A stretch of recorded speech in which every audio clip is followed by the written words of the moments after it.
El Senado Universitario y Diario y Radio Universidad de Chile presentan Noveno Foro Radial Hablemos Todos. Sector cultural en crisis, pandemia o precariedad histórica. Participan Verónica Tapia, presidenta de la Red Salas de Teatro de la Región Metropolitana, y Luis Montes, senador universitario y académico de la Facultad de Artes de la Universidad de Chile. Conduce el director de Radio y Diario Universidad de Chile, Patricio López.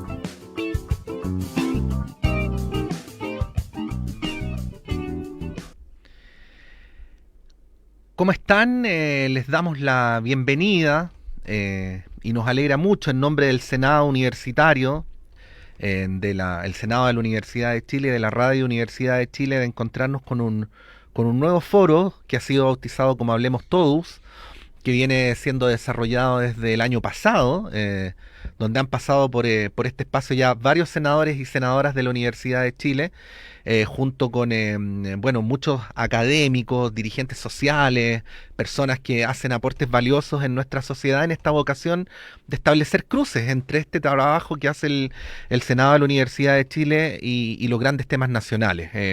Ha habido muchos temas que nos han motivado. Desde el año pasado nos reuníamos en nuestra querida sala máster. Este año ya no es posible, pero hemos encontrado nuevas formas de continuar y lo hacemos a través de esta plataforma, transmitiendo a través de las redes sociales de la Radio Universidad de Chile y del Senado Universitario para todos ustedes. Para efectos de la transmisión por redes podemos decir buenos días, para efectos del programa radial del Senado tendríamos que decir buenas tardes. Ahí los tiempos dialogan. Hoy queremos hablar sobre la importancia de la cultura, de las políticas públicas en cultura, de qué es lo que está pasando con el sector cultural, con las políticas públicas en este contexto de pandemia. Respecto a esto, que lo voy a decir obviamente de manera irónica, hay un cierto sentido común imperante que considera todo el ámbito cultural o la relación de los individuos con la cultura como dentro de aquellos aspectos que entre comillas no sirven para nada, ¿no? Pero bueno, ¿cuánto nos sirve en general la cultura? ¿Cuán fundamental es para nuestras vidas? Y así lo hemos podido ratificar también durante este tiempo de confinamiento. Es apenas el punto de partida para una conversación en la que vamos a hacer dialogar estructuras, sentidos comunes y las circunstancias que estamos viviendo. Vamos a saludar a nuestros invitados para el día de hoy. Vamos a partir por casa y en primer lugar saludar al profesor académico de la Facultad de Artes de nuestra universidad y senador universitario Luis Montes. Senador, profesor Montes, muy buenos días, muchas gracias por participar de este foro. Muy buenos días y muy buenas tardes. Eso. Muchas gracias por esta invitación, muy agradecido y muy contento de poder participar en este foro. Sí, y vamos a saludar también a Verónica Tapia, que es la directora ejecutiva del Teatro de la Universidad Católica y presidenta de la Red de Salas de Teatro de la Región Metropolitana. Verónica, muy buenos días, muy buenas tardes, siguiendo también ahí el estilo del senador Montes, y muchas gracias por poder participar de esto, ¿no? Muchas gracias a ustedes por esta invitación. Estoy feliz de estar aquí, de que podamos reflexionar y podamos conversar sobre este tema que a algunos nos importa muchísimo. Sí. A ver, ¿puedo partir con una anécdota? Una vez yo hice un magíster en teoría e historia del arte. Entonces mi papá me preguntó para qué para qué servía un magíster en teoría e historia del arte, o para qué me podía servir a mí. Esa era en realidad la pregunta. Y yo le dije para nada, pero bueno, se lo dije obviamente de manera irónica, ¿no? Quiero tensar un poco al principio esta reflexión sobre la importancia fundamental de la cultura en nuestras vidas, pero el modo en que el sentido común imperante o la sociedad o las políticas públicas lo valoran, y cuántos de los problemas que tenemos hoy día se deben a ese cortocircuito. Profesor Monte. Bueno, la verdad es que no ha sido poca la contradicción, ¿no? A las que nos ha enfrentado esta situación, esta contingencia por la pandemia.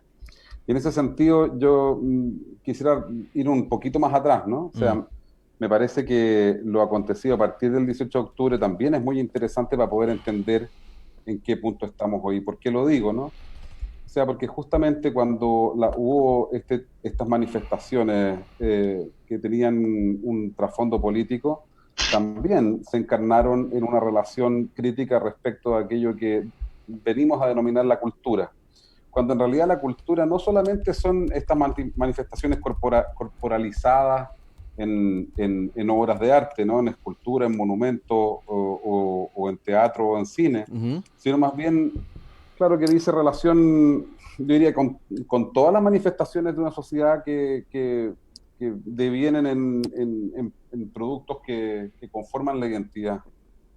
Y en ese sentido, claramente la relación con la cultura es bastante más amplia que la atracción por las artes visuales o el apasionamiento por el cine o la literatura.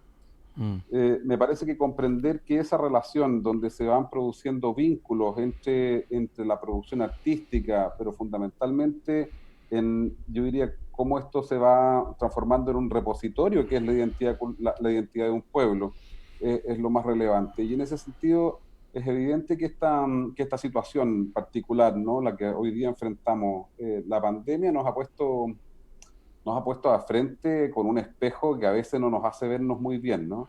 Y no lo digo solamente en términos de la cultura, sino fundamentalmente la manera en que hemos organizado esta sociedad y que ha develado desigualdades y desequilibrios muy profundos.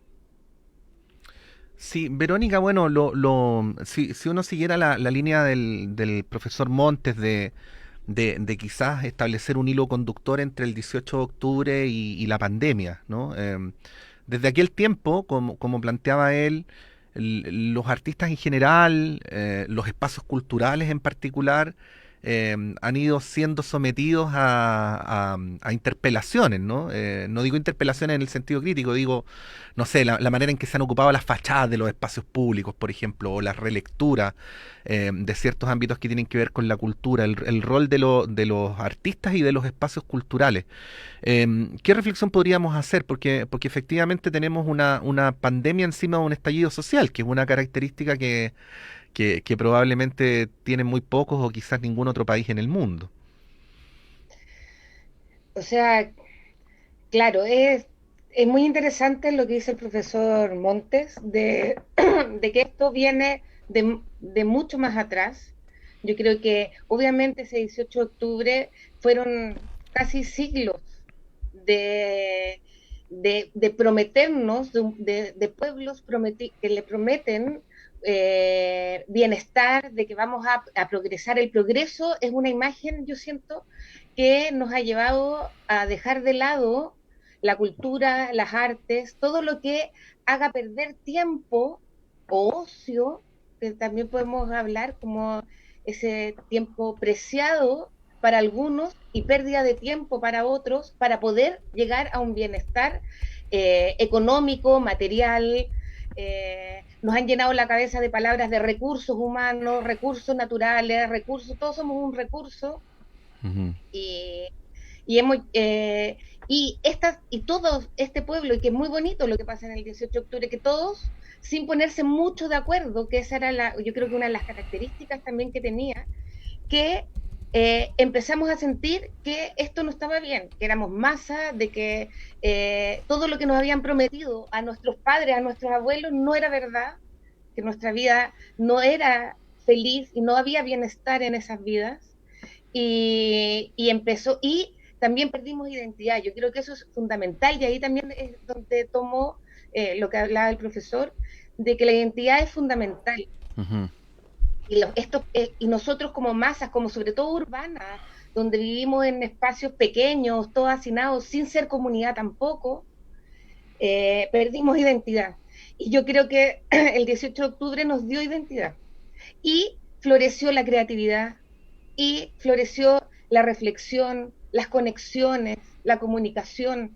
Las comunidades empiezan a nacer, y ahí tomo la pregunta que tú me haces, y creo que ahí se empieza a ver con fuerza en los centros culturales, en las paredes de todo Chile, y sentimos que es importante poder demostrar a través de la ciudad lo que nos está sucediendo y lo que estamos pensando. Nosotros, por ejemplo, en el Teatro UC ocupamos nuestra fachada, criticamos a los que nos pintaron de blanco, los que habían puesto sus demandas en nuestra fachada. Tuvimos colectivos también, Ojo Nítido, por ejemplo, que nos hizo un mural de mosaico maravilloso, que espero que dure eternamente para recordar estos momentos. Y en ese mismo momento que ya estamos arriba y que sentimos que marzo viene con fuerza, al final pasa todo lo contrario y nos encerramos y volvemos a estos núcleos que son totalmente individuales. Yo creo que la gente, sobre todo que vive sola o que vive muy hacinada también, ven el tiempo de no poder estar con uno, de no poder reflexionar, a pesar de estar en un espacio encerrado. Yo creo que la pandemia un poco, no sé si no nos ayudó mucho a continuar este camino, pero también nos debería aportar a, a poder reflexionar, a poder, o sea, como dice el profesor también, a darse cuenta realmente, hoy nos damos cuenta de que todo lo que estábamos peleando era verdad. No era una forma de decir que estábamos mal, que era precario, sino que es verdad. Hoy para todos, hoy día hay hambre, hoy día hay poca solidaridad de parte del Estado, hoy día hay personas que no se pueden comunicar con otros, no tenemos las mismas oportunidades y nunca hemos tenido las mismas oportunidades. Y eso hoy es patente. Sí, bueno, de hecho probablemente la pandemia es lo que nos permite, Verónica, mirar mejor esto, ¿no? Claro. Y bueno, les quería comentar algo que puede servir para darle continuidad a la conversación. Yo tengo algunos grupos ahí con amigos extranjeros, que en muchos casos son profesores universitarios o cientistas sociales. En todos los casos muy interesados por lo público, siguieron con mucha atención el estallido social en Chile y me decían, así como me decía un amigo argentino, ustedes los chilenos están locos, porque a la hora de mirar la protesta social, lo que más les llamaba la atención eran estas paredes en las cuales en muchos casos los grafitis estaban al nivel de los artefactos de Nicanor Parra, ¿no? O este trompetista que atraviesa un piquete de militares en Iquique tocando El Pueblo Unido, o esta bailarina que baila delante de un guanaco, bueno, y la gran cantidad de manifestaciones artísticas que las personas que estuvimos en la calle vimos que se expresaban por doquier, con disfraces, con bailes, con grupos, que es una manera muy particular, si uno la compara con otros estallidos sociales que son mucho más violentos, de expresarse. Ahí le quería preguntar al profesor Montes qué ve ahí, qué lecturas le sugiere, ¿no? Esto que también es una de las formas en que desde afuera se vio una particularidad de este estallido social. Sí, la verdad, a ver, a mí me tocó estar casi en el ojo del huracán, porque yo inauguraba en el Bellas Artes el día 25 de octubre, 24 me parece, me tocaba en la inauguración. Así que evidentemente se suspendió todo esto hasta diciembre. Bueno, de hecho después la exposición logró recuperar un poco el tiempo perdido en febrero, tiempo en el cual no estaba programada, así que pudimos extender la muestra un tiempo más, pero claro, me tocó justo estar ahí. En los días de montaje fueron los días más álgidos. El 18 de octubre yo estaba terminando una parte del montaje en el museo y me enteré por teléfono cuando había ido a buscar otros materiales que habían cerrado todo, ¿no? Sí. Se cierran las instituciones culturales, se cierran los museos, y parece que la explosión acontece en la calle. En principio muy violenta, pero posteriormente vemos que hay una serie de manifestaciones que tienen carácter cultural, tienen una referencia, incluso yo diría formal, hacia varias manifestaciones que antes se daban más bien en espacios más bien acotados, ¿no? O sea, ahora estas cuestiones empiezan a suceder en la calle, a suceder de forma muy potente en el espacio público, y evidentemente esa cuestión, fíjate, voy a contar lo siguiente, ¿no? O sea, me parece que el desafío que se propone desde las manifestaciones del 18 de octubre en adelante es una interpelación directa hacia los artistas, ¿no? O sea, ¿en qué sentido el mundo del arte era capaz de manifestar, corporizar, materializar las demandas que ahora se veían con tal fuerza en el espacio público? Y lo digo porque muchos de los artistas que estaban trabajando las obras que ya llevaban procesos desde años se empezaron a preguntar justamente sobre la vigencia, la contingencia de esos procesos. Me parece que justamente una de las cuestiones que tiene que caracterizar el arte contemporáneo es la capacidad de poder reflexionar sobre el presente, no en términos de poder reaccionar a aquello que está pasando, sino el arte es contemporáneo porque el arte está en su tiempo, ¿no? Por lo tanto, está pensando justamente, porque el artista es un sujeto que vive en este tiempo y que entiende que esa permeabilidad de la obra permite el ingreso de aquello que llamamos la contingencia, ¿no? Y eso es justamente lo que define el arte contemporáneo. Por lo tanto, claro, entender que a veces la obra misma se deja de estar en el lugar donde podría estar y pasa a ser interpelada ya no solamente el monumento, ¿no? Que sabemos que tiene una carga absolutamente distinta porque tiene una relación con el poder y con la historia, sino más bien justamente la manera en que los artistas hemos sido capaces de establecer esa referencialidad. Uh-huh. Y en ese sentido es evidente que el sentido de comunidad es muy relevante. Y es relevante fundamentalmente porque porque la producción no puede ser autocomplaciente, ¿no? O sea, la obra de arte, y en ese sentido yo creo que voy a referir a varias de las conversaciones que hemos tenido con nuestros colegas, artistas, profesores, académicos de la universidad. La obra de arte no puede venir a complacer solamente al circuito. En el fondo lo que estamos haciendo es una reflexión intensa sobre el presente, y en ese sentido me parece que la universidad cumple un papel bien interesante. Quizás esto lo vamos a abordar después cuando empecemos a pensar cuál es el sistema en el cual estamos funcionando, pero la universidad cumple un papel bien relevante, ¿no? Cuando es el lugar donde permite la producción reflexiva sin tener necesariamente que responder a los vaivenes que puede provocar incluso el mercado o una situación de contingencia. La verdad es que nuestro deber como artistas universitarios es justamente proponer esa reflexión que debe ser tremendamente profunda y no solamente sobre lo que se propone en el medio, sino justamente la relación con la realidad, con la historia, con los procesos políticos, sociales y con la contingencia como el lugar donde esas cuestiones se producen. Sí, bueno, estamos en este foro, el foro Hablemos Todos, del Senado de la Universidad de Chile y de Radio Universidad de Chile, transmitiendo en vivo y en directo, y transmitiendo con poquitas horas diferidas, en vivo y en directo por las redes sociales de nuestra Radio Universidad de Chile, y del Senado Universitario, Senado de la Universidad de Chile, y en diferido a través del 102.5 y de nuestra señal online para todo el mundo. Recordar que estamos recibiendo preguntas para nuestros panelistas a través de nuestras páginas de Facebook y también a través de la cuenta de Twitter Senado U, en esta conversación en la que estamos reflexionando sobre la relación entre las estructuras, la pandemia y la cultura, con Verónica Tapia, directora ejecutiva del Teatro de la Universidad Católica y presidenta de la Red de Salas de Teatro de la Región Metropolitana, y con el senador universitario y profesor de la Facultad de Artes de la Universidad de Chile, Luis Montes. Bueno, Verónica, una pregunta dividida en dos partes, o si quieres te doy las dos orillas del río y tú construyes el puente, ¿no?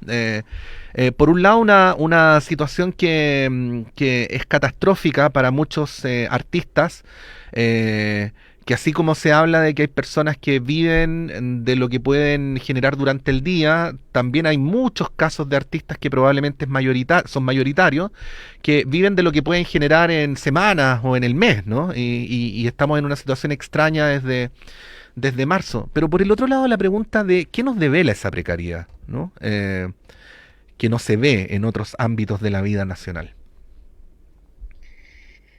Bueno,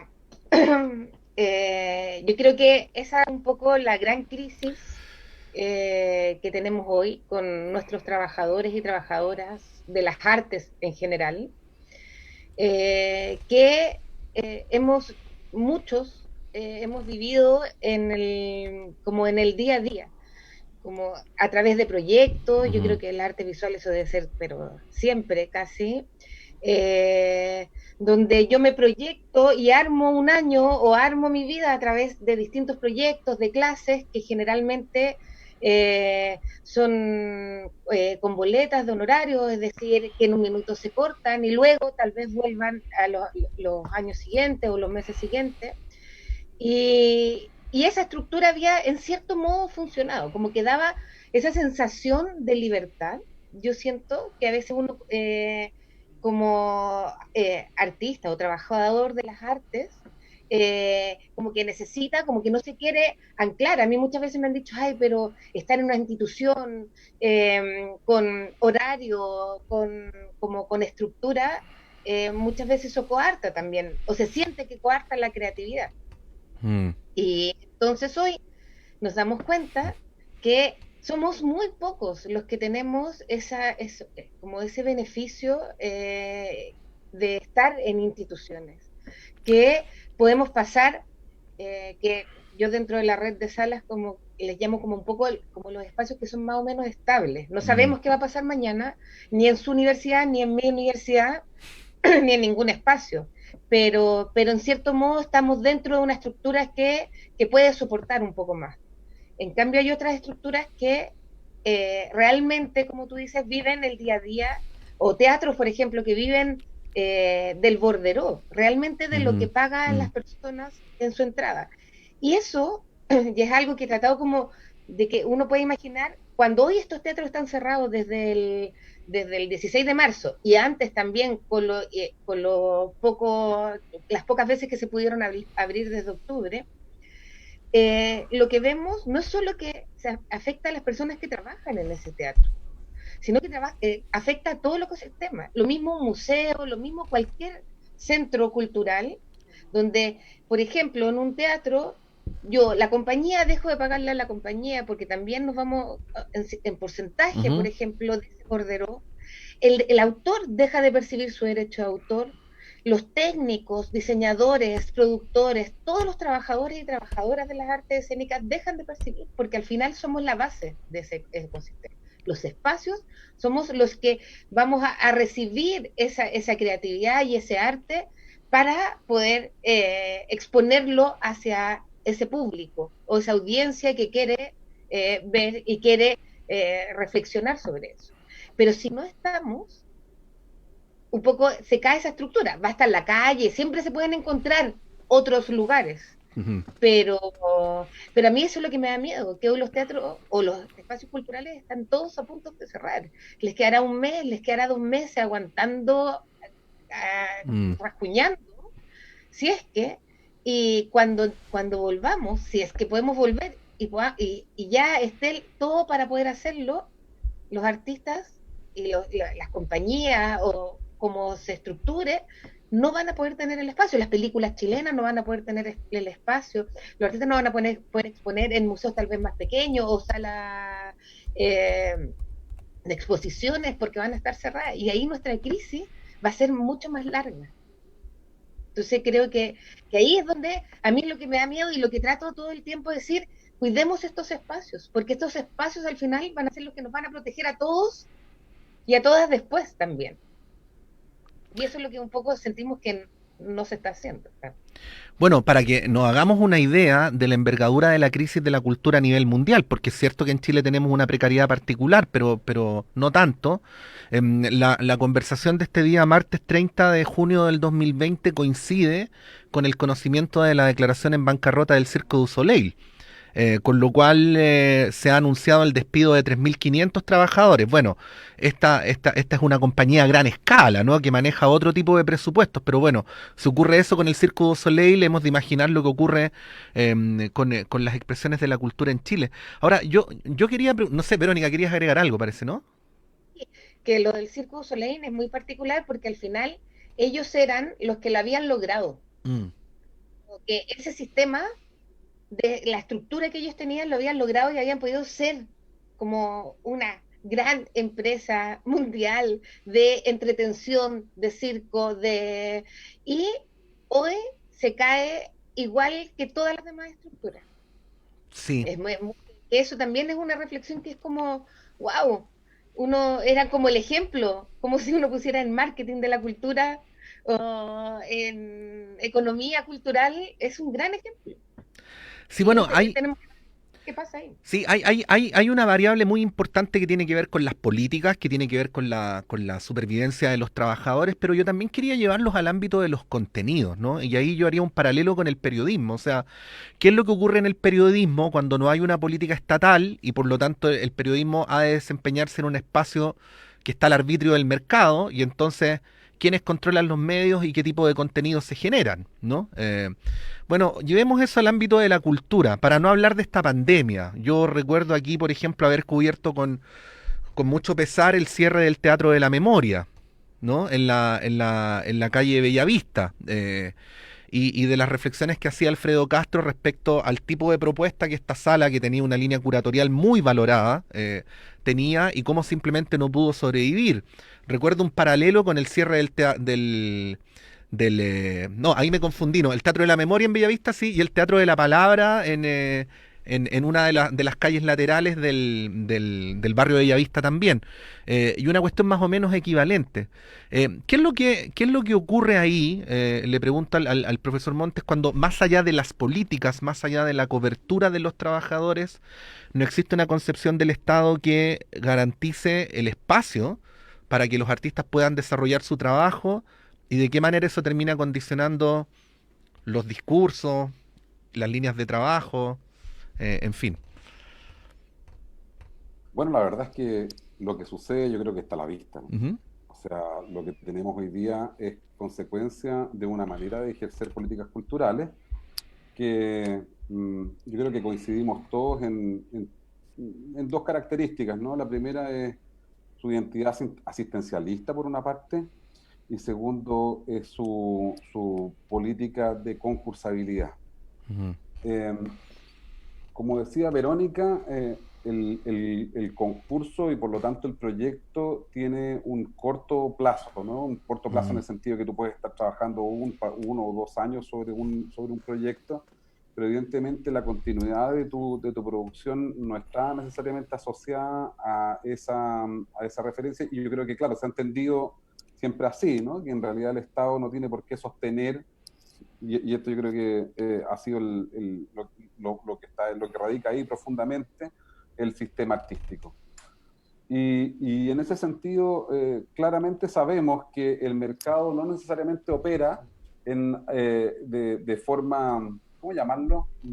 Efectiva en todos los ámbitos de la producción humana. ujú. O sea, la verdad es que sabemos que puede funcionar muy bien, eh, no sé, si vendes papa, pero es bien distinto cuando estamos hablando de salud, de educación y con aquello que nosotros hemos venido a llamar derechos, ¿no?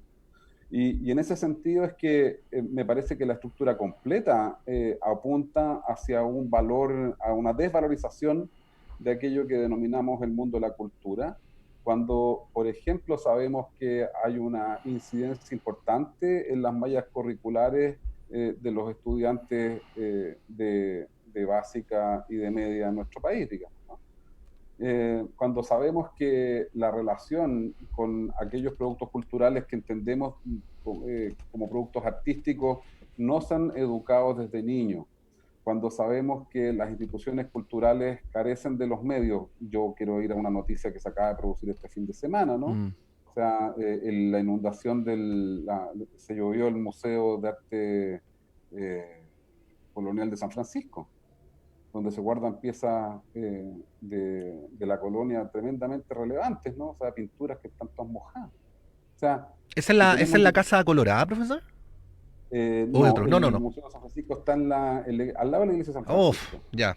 En la misma iglesia, o sea, como el mismo Exactamente. espacio. Bueno, y la iglesia en tanto espacio Hace... también es patrimonio cultural de la nación, entonces... Claro, pero lo que estamos pensando es entonces cómo, bueno, y nosotros mismos tenemos una discusión bien importante ahora respecto de lo que nos cae a nosotros como universidad. O Mm, sea, sabemos el estado general de los museos, y nosotros mismos como Universidad de Chile tenemos espacios tremendamente relevantes que son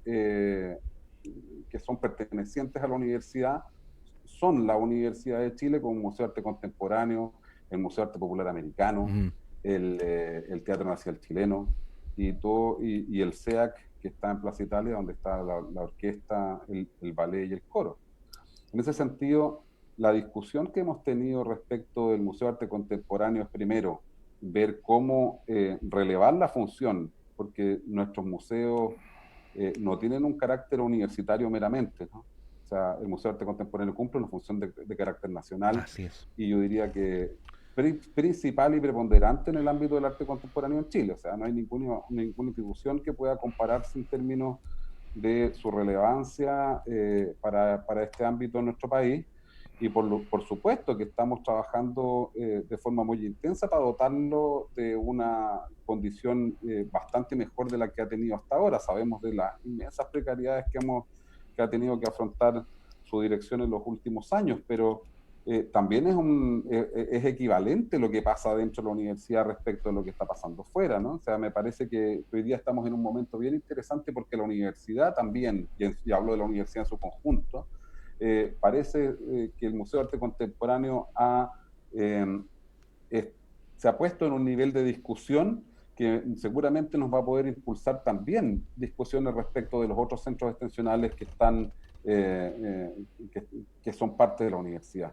Y en ese sentido me parece que el robustecimiento de las instituciones que están asociadas de una u otra manera al Estado son tremendamente relevantes, incluso en términos secundarios, para poder revitalizar aquello que denominamos el mercado, porque yo me estoy preguntando, por ejemplo, ¿cuáles son las políticas de adquisición de obra de las principales instituciones de nuestro país en el ámbito de las artes visuales?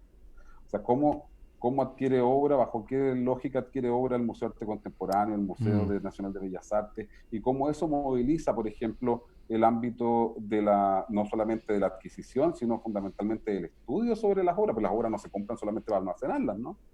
Las obras lo que se adquieren justamente para terminar siendo un resguardo que permita la reflexión, el análisis, la investigación posteriormente sobre aquella producción que de alguna manera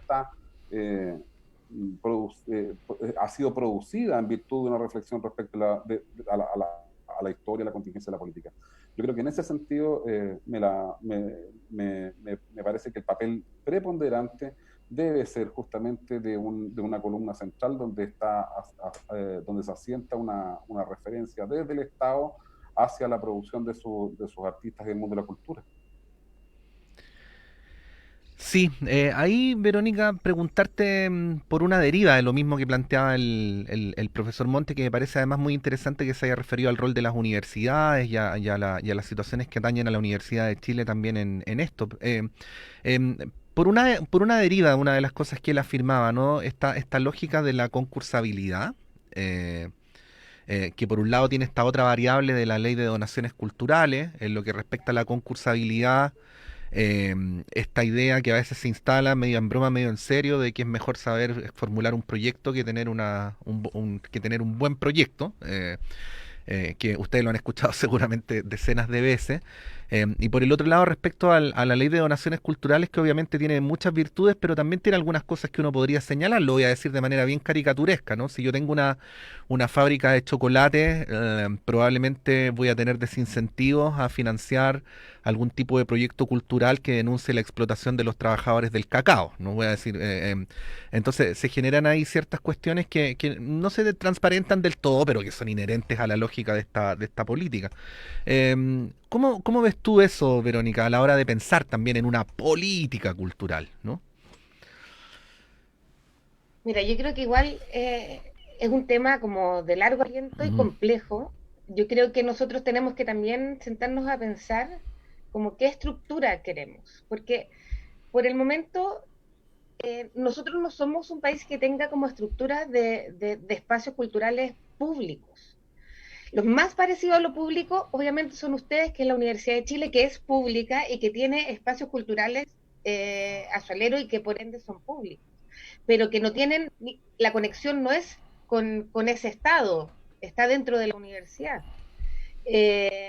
Los espacios que creó el ministerio, por ejemplo, o consejo en su minuto, cultural en las distintas regiones, pasaron a estar en manos, por ejemplo, de los municipios. Lo mismo que pasó con la educación, hicieron exactamente lo mismo. Entonces, hay centros culturales que funcionan increíbles, porque hay un alcalde en ese momento que piensa y dice, sí, vamos a hacer una corporación para que tengan libertad y vamos a inyectar también recursos del municipio, y otros que solo son una gran infraestructura para los eventos municipales, para la gala de nos, etcétera, y no para lo que fueron hechos. Y el resto del Y año eso, están desocupados. y otros están desocupados. Ahí Mm. tenemos como Sí. las tres formas. Entonces, es como el pasar la cultura, como se pasó la educación a los municipios, al final es, yo no me voy a hacer cargo, ya hice esta estructura cultural, y tenemos grandes estructuras culturales, pero yo no me voy a hacer cargo ni de su curatoría, ni de su personal, ni de cómo va a llegar el público, ni de nada. Ustedes ahí están, y ahora ¿cuál es el problema? No tienen plata para programar, por ejemplo. Lo mismo que hablaban, que esos centros culturales tienen también para adquirir obras, por ejemplo, artísticas de cualquiera sea. Entonces ahora el mismo ministerio se va dando cuenta de que quedan todos esos vacíos y empieza a haber un sistema como de, ciertos centros culturales van a postular para poder adjudicarse programación, por Ujú, ejemplo. ujú. Y al final todo cae en el concurso. Y ahí hay un gran problema. Yo creo que el que más se nota hoy es este fondo de emergencia. Ujú. Nos están diciendo, tienen que concursar porque no hay otra forma de hacerlo, porque no tenemos una ley de emergencia como tienen otros sectores esa ley, y no solo tienen que concursar, entonces yo voy a concursar por el proyecto, pero aquí es una ley de emergencia. Lo que necesitamos es que las personas que están más críticas hoy, que no están recibiendo nada, puedan tener un aporte a través de lo que hacen bien, pero ahí no van a medir lo socioeconómico, van a medir la calidad artística del proyecto o Mm. la calidad de ejecución del proyecto. Entonces, no tiene sentido con la realidad, con lo que está sucediendo hoy. Yo lo puedo entender en un fondar. Estoy de acuerdo de que todo sea, no estoy de acuerdo que sea todo un concursable. Creo que casi como hemos llegado como a la parodia de como, y como tú decías, obviamente tienes que saber concursar y la gente que sabe concursar se lo gana. Mm. No porque sea la mejor propuesta artística, sino porque sabes postular. Entonces, eso, bien, podemos discutirlo después, pero que un fondo de emergencia hoy sea concursable es como, es emergencia, es situación crítica, es cómo llegamos a nuestros trabajadores y trabajadoras directamente. O que de verdad ese fondo que es concursable lo que mida sea lo socioeconómico, por ejemplo. Ujú. Que yo estoy más crítica que tú. Entonces, me van a apoyar a mí en vez de a ti. ¿Cachai? Porque si Mm. no, solo estamos apelando a la buena voluntad de la gente, que diga, ¿sabes qué? Yo no voy a postular a este fondo de emergencia porque tengo un sueldo. Entonces lo voy a dejar para los que realmente lo necesitan. Y eso Sí, es complejo. es complejo.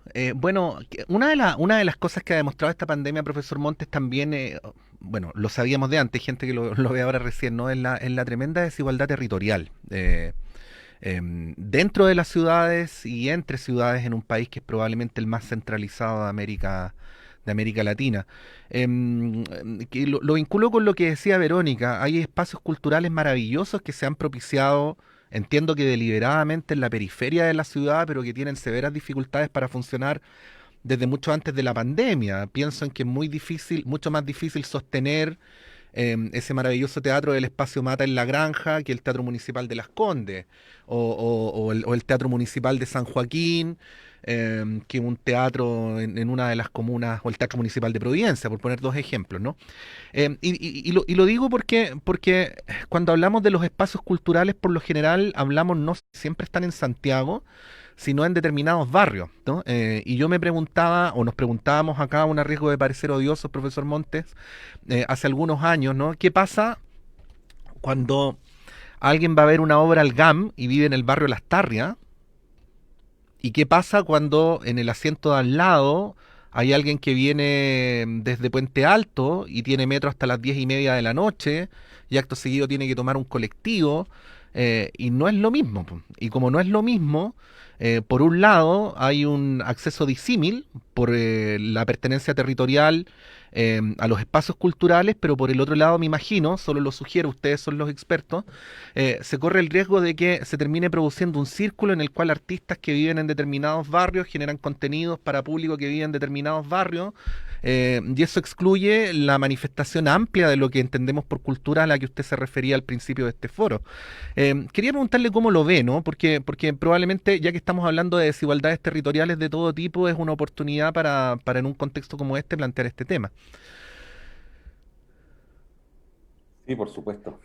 A ver, me parece que ahí claramente estamos diagnosticando un mismo problema desde varias perspectivas, Ujú, ¿no? Me parece que cuando hablamos sobre la relación de la concursabilidad con, por ejemplo, la programación de ciertas salas, eh, incluso con la construcción de cierta infraestructura, porque hay ciertos casos que son ejemplares como los que usted ha nombrado recién, pero que seguramente también son nombrados por su excepcionalidad, ¿no? O sea, en ese sentido, seguramente sabemos que en el caso de las artes visuales la mayor cantidad de galerías comerciales están en un sector, los museos están más bien centralizados, y no tenemos más bien otros lugares donde esto acontezca. Y yo con eso, por el Centro Cultural La Granja, nosotros como Facultad de Arte con el Departamento de Artes Visuales trabajamos también con la Municipalidad del Bosque. ujú.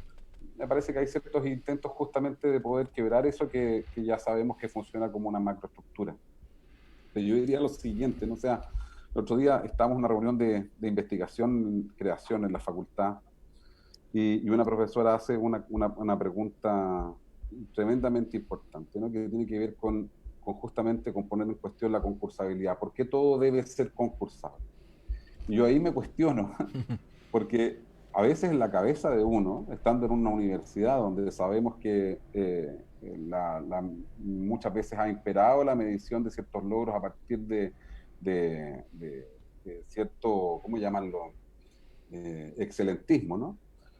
Hace justamente que el concurso sea una cuestión muy relevante. Y yo lo que quiero ir es detrás de eso, ¿no? O sea, el concurso existe porque no están todos los fondos disponibles, ¿no? O sea, solamente alcanza a premiar 2 o 3 proyectos que a veces son los mejores presentados. Me tocó ser jurado fondar un par de años, y justamente no solamente me interesaban a mí los proyectos que estaban muy excelentemente bien presentados, sino aquellos que podían producir un impacto no solamente en términos de la audiencia, sino también en relación a su propio medio, a partir de su calidad. Y no hemos sido, incluso a veces en las propias universidades, centros estables de producción artística, capaces de poder ir poniendo atención sobre esa calidad.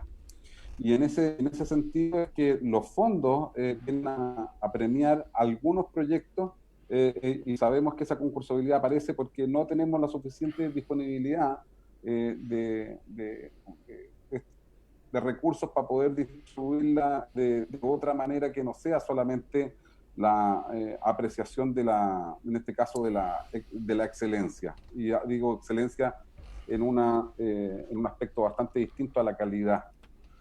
Yo en ese sentido creo que efectivamente el dejar al arbitrio del mercado obviamente va a propiciar ciertamente la creación o el fortalecimiento de ciertos núcleos, Ujú. por sobre la distribución de forma más equitativa y homogénea de la cultura en nuestro territorio.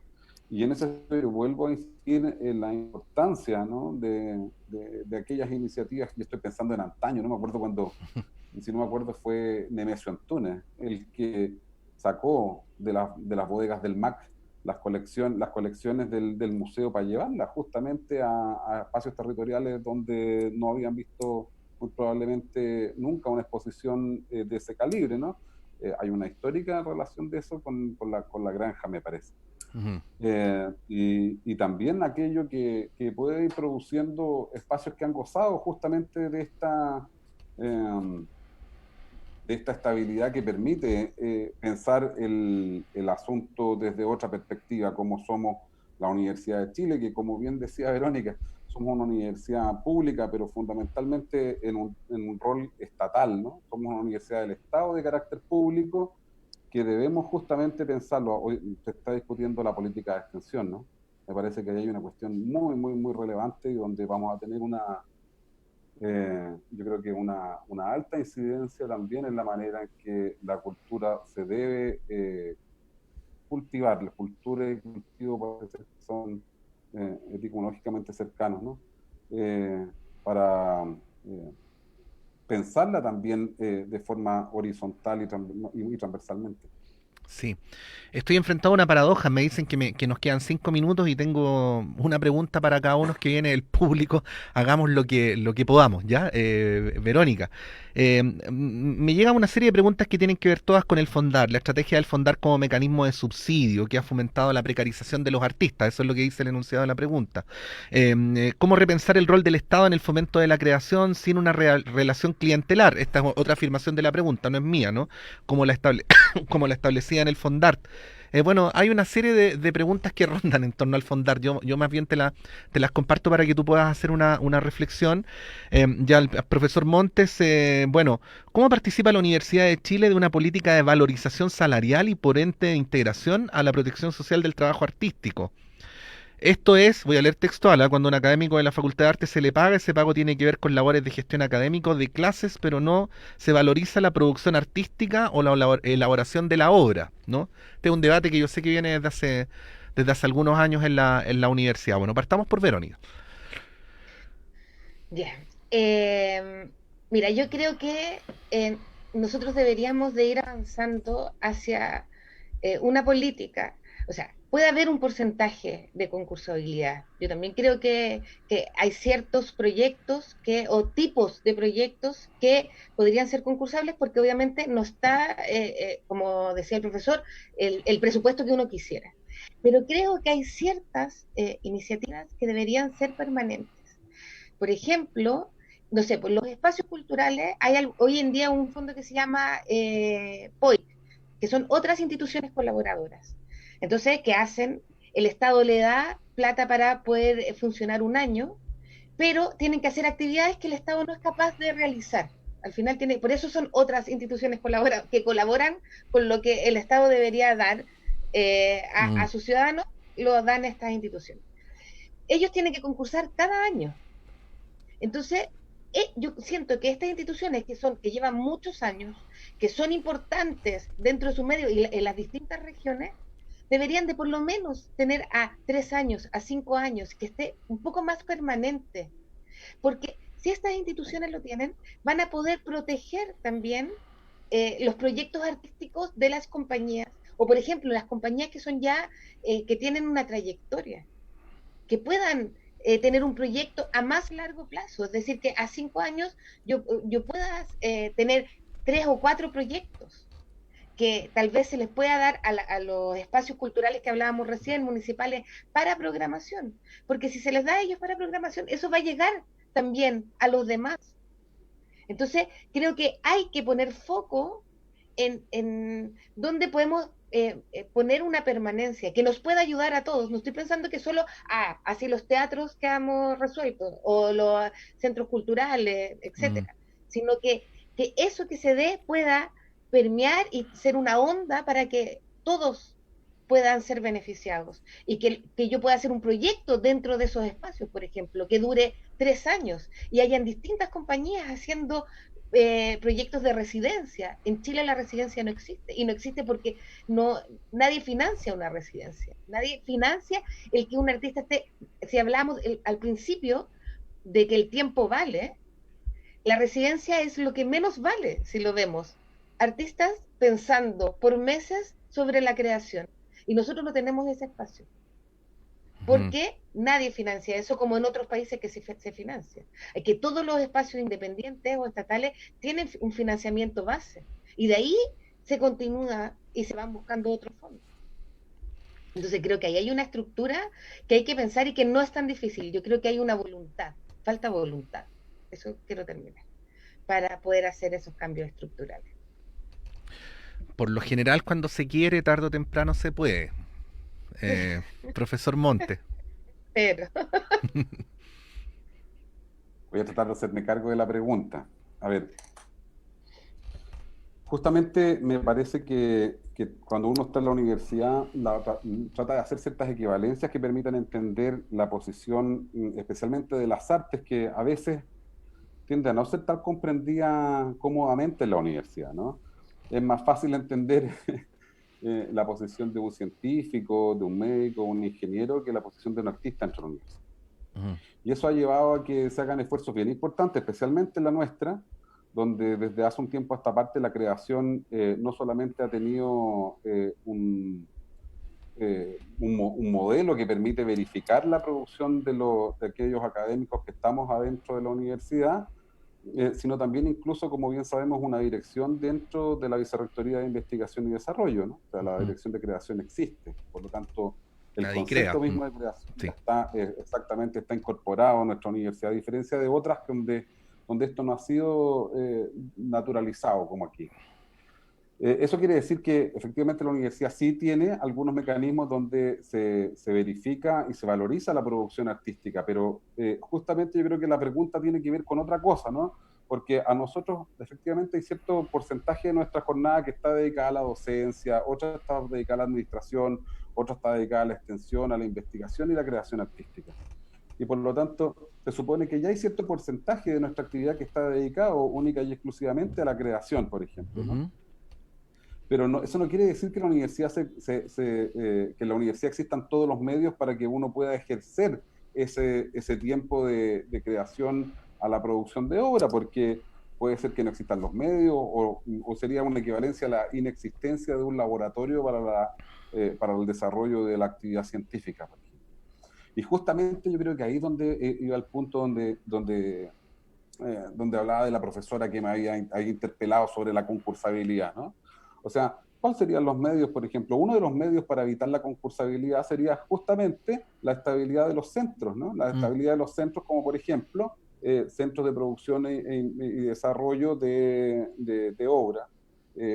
Nosotros mismos destinamos un espacio dentro del Departamento de Artes Visuales en coordinación con las direcciones de investigación y creación para determinar un espacio de laboratorio o sea, hay una sala destinada justamente al desarrollo de ciertos proyectos que no están necesariamente anclados en los departamentos, sino más bien en las direcciones.